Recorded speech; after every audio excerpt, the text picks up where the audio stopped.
Bro అస్సలు వస్తలేదు bro. ఏమొస్తలేదు. అదే బ్రే. దాన్నే కాన్స్టిపేషన్ అంటారు. వద్దంటే కీటో డైట్ స్టార్ట్ చేసినావు. సరే ఇప్పుడైతే సొల్యూషన్ చెప్పు. మళ్ళీ నేను ఈవినింగ్ డేట్కి పోయేది ఉంది గర్ల్ ఫ్రెండ్తో. ఆల్రెడీ కాల్ చేస్తూనే ఉంది. అబ్బా కొట్టేసాడు కూడా గర్ల్ ఫ్రెండ్. ఇదేనండి బిగినర్స్తో వచ్చిన ప్రాబ్లం. సింపుల్గా బ్యాలెన్స్ డైట్ మెయింటైన్ చేయకుండా కీటో డైట్లో ఆటో డైట్ అని మెయింటైన్ చేస్తారు. లాస్ట్కి ఇట్లా సఫర్ అవుతారు.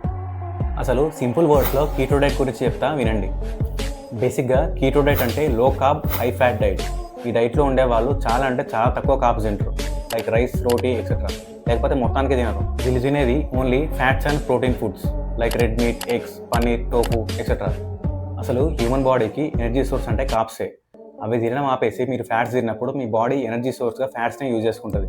దానివల్ల మీ ఫ్యాట్ బర్నింగ్ ప్రాసెస్ అనేది కొంచెం స్పీడప్ అవుతుంది.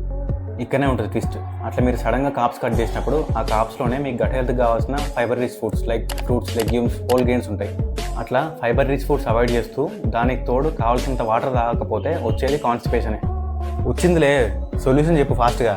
బాడీ డిహైడ్రేట్ అవ్వద్దు. Per day 3 to 4 litres of water తాగండి. Keto friendly fibre rich foods like chia seeds, flax seeds, avocado, spinach etcetera ఇవి తీసుకోండి.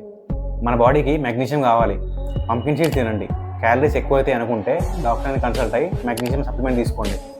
కీటో డైట్ స్టార్ట్ చేసినప్పుడు చాలా స్లోగా స్టార్ట్ చేయండి. మీ బాడీకి షాక్స్ ఇవ్వకండి. నేను సజెస్ట్ చేసేది ఏంటిదంటే ఫస్ట్ అయితే మీరు లో కార్బ్ డైట్తో స్టార్ట్ చేయండి. కీటో ఈజ్ గుడ్ బట్ మీ గట్ హెల్త్ ఇగ్నోర్ చేయకండి. Fat burning is good but toilet burning definitely not.